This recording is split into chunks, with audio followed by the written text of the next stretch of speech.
Natigilan na ang pamumulitika, sabi ng bise. Siguro tumingin siya sa salamin, no? Pag sinasabi niya yung stop na ang pamumulitika kasi sila yung namumulitika. Ang ginagawa lang namin lahat ay sumasagot kami, di ba? Wala naman kami ginagawang atake. Ang sa amin lahat ay sagot at depensa. Wala ba silang ginawang atake, mga kababayan, ang ating Vice President Sara Duterte sa ating Pangulong Bongbong Marcos? No? Kayo na sumagot. I-comment nyo dyan sa ibaba. No? Hindi ba pag-atake yung kanilang mga sinasabi before? Hindi ba pag-atake yung mga kanilang ginagawa dati, mga kababayan, sa ating Pangulong Bongbong Marcos? No? Hindi ba pag-atake yung tawagin nilang ngagba yung ating Pangulong Bongbong Marcos, yung mga supporters nila? Diba? Hindi ba pag-atake sa ating Pangulong Bongbong Marcos yung sabihin nilang gumagamit yung ating Pangulo? Ha? Sa akin lang, no? Tanong ko lang yun. No, kasi yun yung sinasabi dito ni Vice President Sara Duterte. Diba? Na hindi sila umaatake, dumidepensa lang sila. No? O sumasagot lang sila.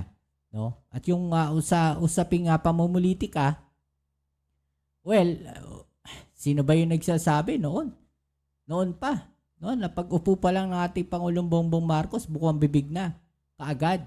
No? Na gustong magtagal sa posisyon ng ating Pangulong Bongbong Marcos. Di ba? Na magpasa hanggang ngayon, yung pa rin yung bukang bibig nila.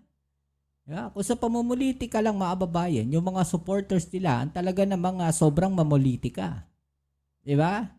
Sila yung laging nagsasabi na pababain, no? Ilang beses sila nagtawag ng EDSA, no? Nagpunta. No? Sino yung nagpunta sa EDSA?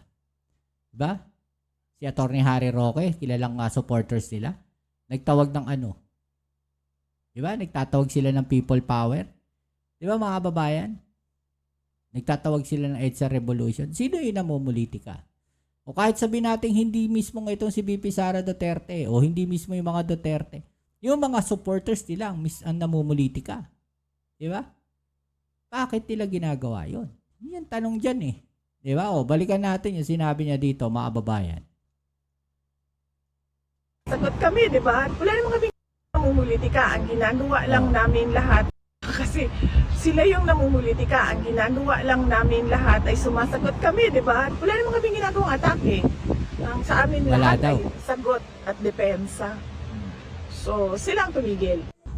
Sino ba yung dapat tumingin sa salamin, mga kababayan, sa palagay ninyo?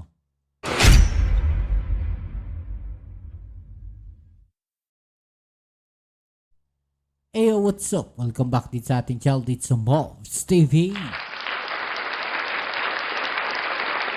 Alright, so tayo nagbabalik-balik mga kababayan at ngayon gagawa na naman tayo ng isang reaction video at eto na nga mga kababayan, no?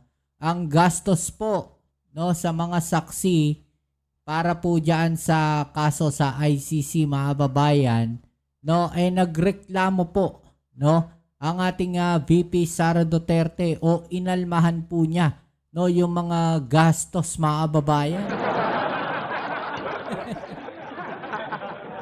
Grabe, no? Inalmahan ni VP Sara Duterte ang gastos para sa mga saksi, mga kababayan, para po sa kaso, no, diyan po sa ICC, laban po dito sa dating Pangulong Duterte, mga kababayan, dating Pangulong Duterte, no? Anong masasabi ninyo diyan, mga kababayan? No? Ano sa palagay ninyo, 'di ba? Pero sabi nga ng mga kababayan natin, no? Paano naman, no, yung nangyari doon po sa kanyang confidential funds, yung mga nagastos doon sa confidential funds.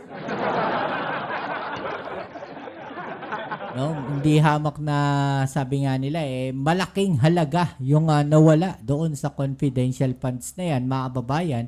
At magpasa hanggang ngayon ang impeachment po, no, hindi pa rin gumugulong, mga kababayan. Okay? So yan ang ating alamin ngayon at pag-uusapan. Pero syempre bago ang lahat, please don't forget to subscribe, like, share, at comment dyan sa comment section. Shoutouts na rin tayo sa mga bago natin subscribers dyan, sa mga followers natin dyan. Maraming salamat po sa inyong suporta doon sa mga nagko-komento po dyan sa ibaba. Maraming salamat po. Shoutouts po sa inyo. At ito pa ang isa, mga kababayan, no? tila sinupalpal sila ng palasyo, no, doon po sa plano nilang Senate committee report, no, na ilalabas daw po nila mga kababayan na gagamitin ata diyan sa ICC, no. Sabi po ng palasyo, di makakatulong sa kaso ni FPRRD at baka sila pa yung mapahiya to. Okay, so yan ang ating alamin ngayon at syempre wag na natin patagalin to. Pag-usapan na natin, no? Umpisahan na natin to mga tol, mga kababayan. Alright? Let's go. May patunay umano ang defense team ni dating Pangulong Duterte na ilang ebidensya laban sa kanya sa International Criminal Court ang nakuha sa pamamagitan ng puwersa o intimidation o harassment. Sinabi yan ni Vice President Sara Duterte na nasa The Hague ulit at bumisita sa kanyang ama. Nakatutok si Marisol Abduraman.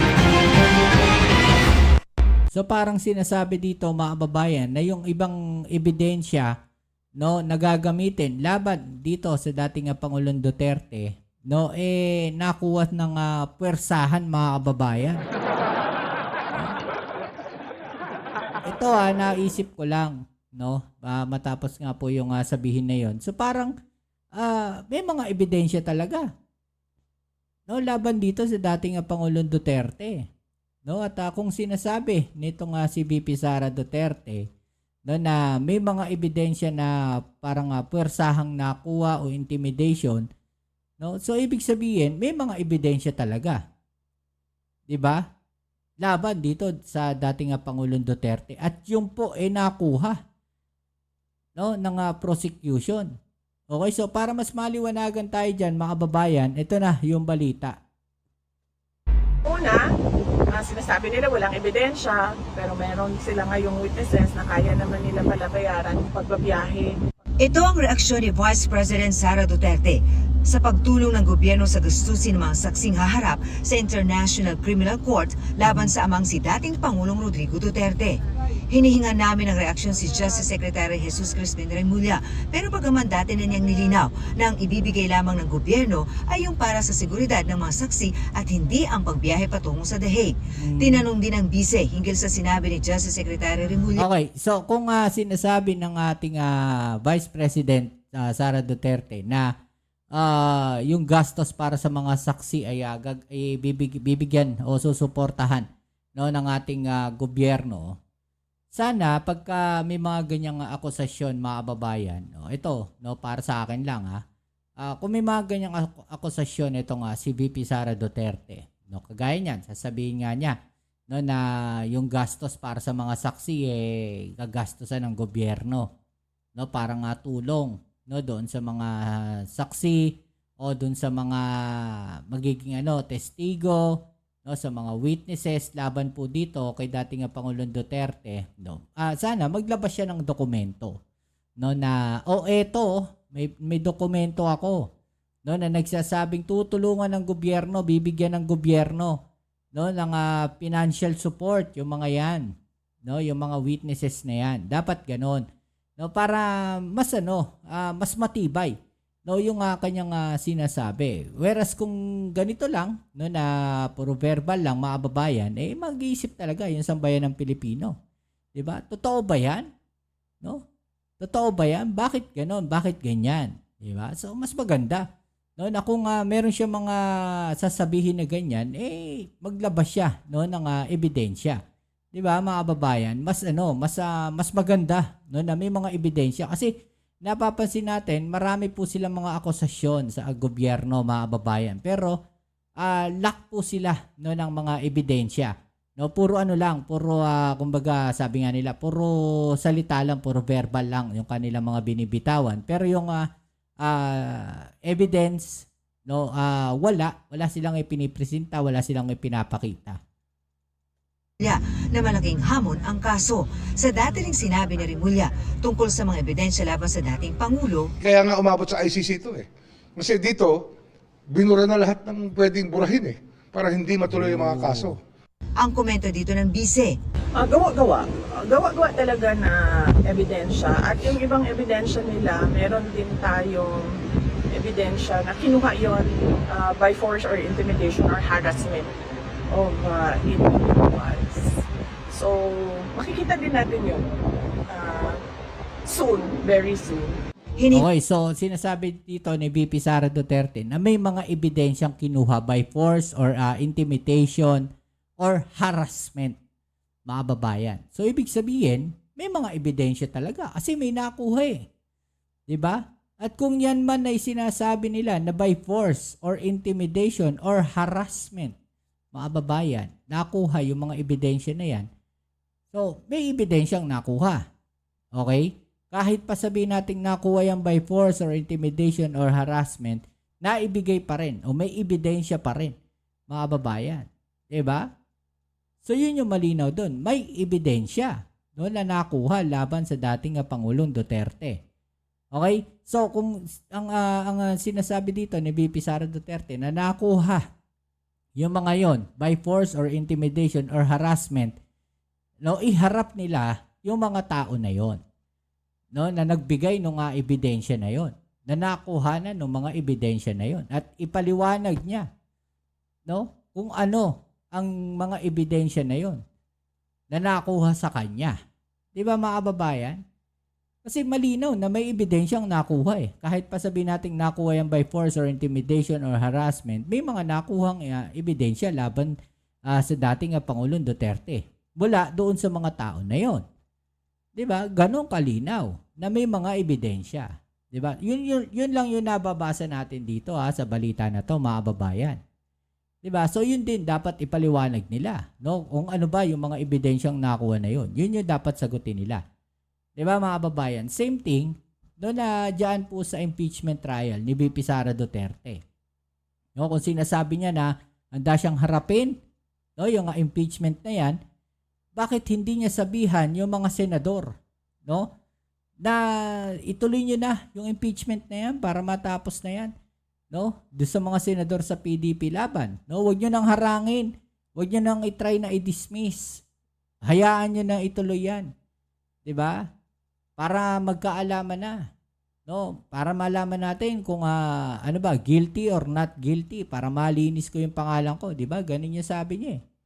'Di ba, mga kababayan? Tuloy natin. Tingnan namin ang pahayag ang Justice Department kaugnay niyan. Nasa The Hague muli ang bise para dalawin ang kanyang ama na si dating Pangulong Rodrigo Duterte na hanggang ngayon ay nakakulong pa rin sa ICC. Grabe, no? Wala na talagang ito sa akin lang, mga kababayan, no? Sariling opinion ko lang. 'Di ba? Kung makikita natin talagang puro travel na, no, yung ginawa ng ating Vice President ngayon. Mga kababayan, puro pagbabiyahe na abroad, no, pabalik-balik siya. Pupunta siya ng The Hague, pupunta siya ng ibang bansa, no, para harapin yung mga supporters nila, no, pumunta dun sa mga rally, 'di ba? Mga ganun, mga babayan. 'Di ba? Ngayon, hindi natin maiiwasan na mas maikumpara siya, no, dito kay dating Vice President Leni Robredo. 'Di ba, mga babayan? Leni Robredo sinadyang hindi parang para sa akin hindi siya nabigyan ng trabaho talaga. Pero nandito lang siya sa bansa. 'Di ba, mga kababayan? No? Kaya naikukumpara siya eh. No? Siya travel abroad. Mga kababayan, punta doon sa mga supporters nila. Si Leni Robredo nandito lang sa Pilipinas. 'Di ba? Ayon mismo sa VP, ilang araw siyang mananatili roon. Si PRD, kanina, no, ipa-expound kung ano yung skin and bones. Payat siya at sobrang payat niya na hindi niyo pa siya nakita na ganito kapayat. Siguro nakita ko siyang ganito kapayat nung binata pa siya and sa photo. Hinggil naman sa sinabi ni Pangulong Bongbong Marcos. Well, para sa akin, no, natural, no, na mangyayari yon kay dating Pangulong Duterte na pumayat. Kasi iba yung diet, mga babayan, 'di ba? Iba yung diet doon sa loob, no, doon sa ICC, yung ano yung kinakain nila ron. Sa tingin ko para sa akin hindi ko rin alam eh. Pero sa tingin ko iba yung diet doon sa loob.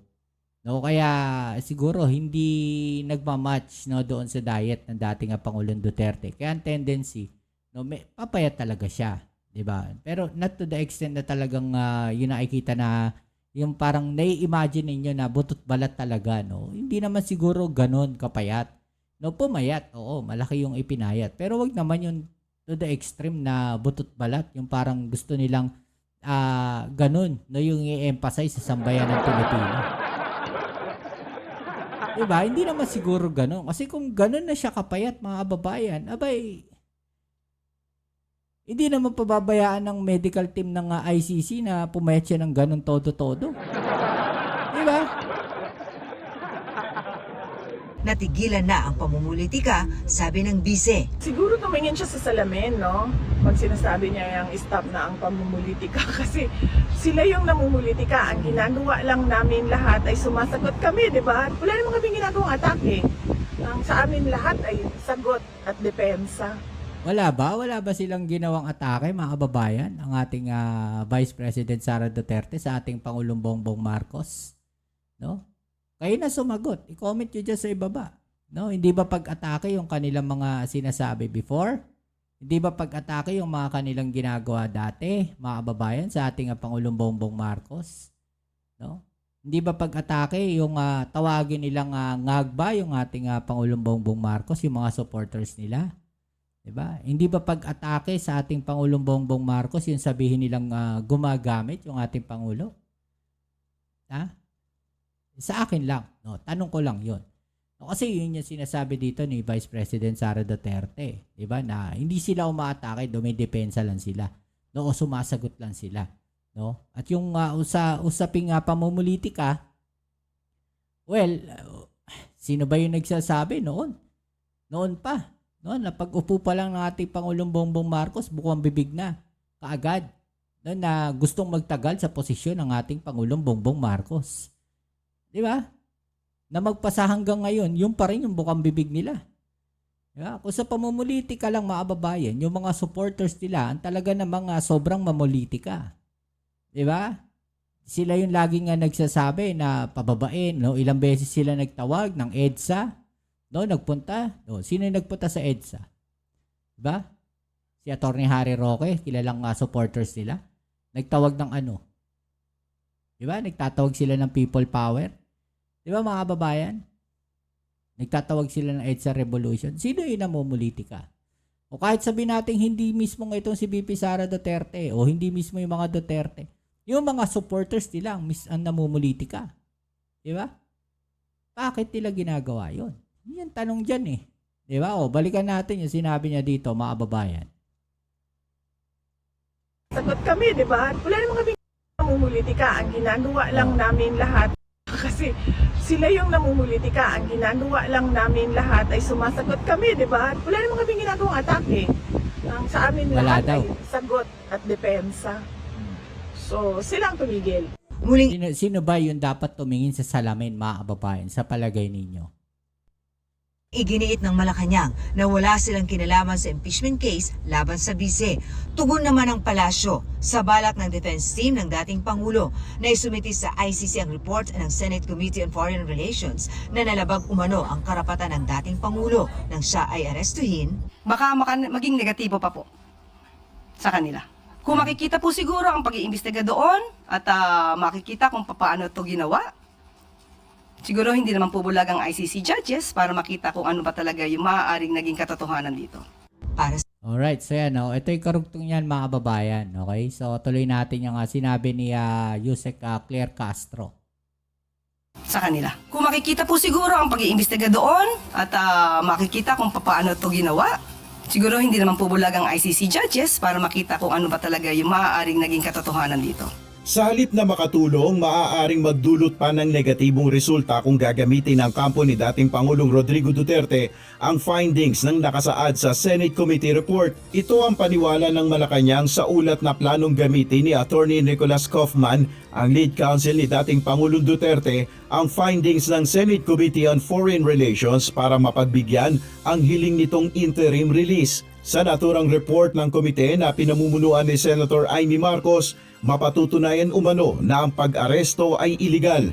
Base ito sa mga isinagawang pagdinig ng Senado ukol rito.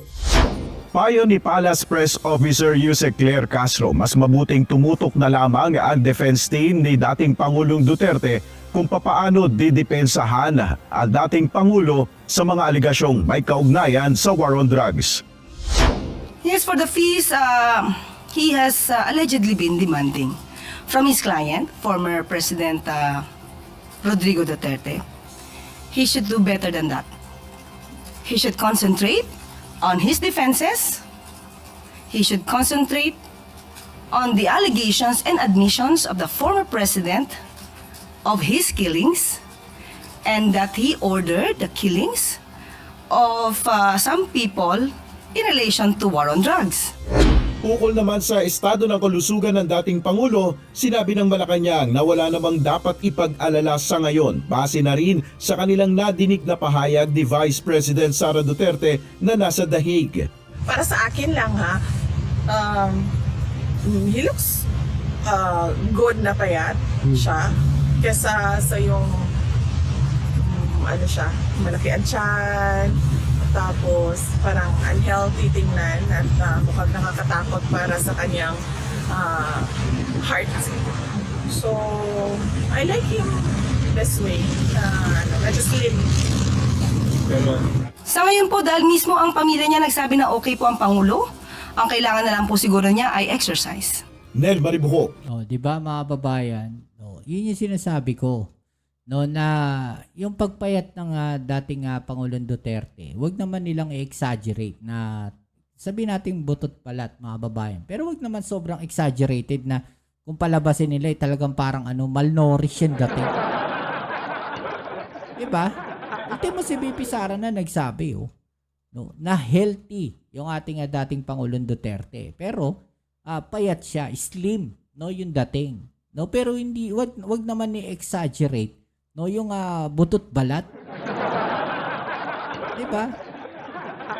Gaya nga ng sabi ko, hindi pa babayaan niya ng ng ICC Health Department ng mga doktor no na talagang maging malnourished yung dating Pangulong Duterte. 'Di ba? Hindi pa payagan ng ICC na mangyari yun dahil sa tingin ninyo, pag may nangyari dyan sa dating Pangulong Duterte, sino masisisi?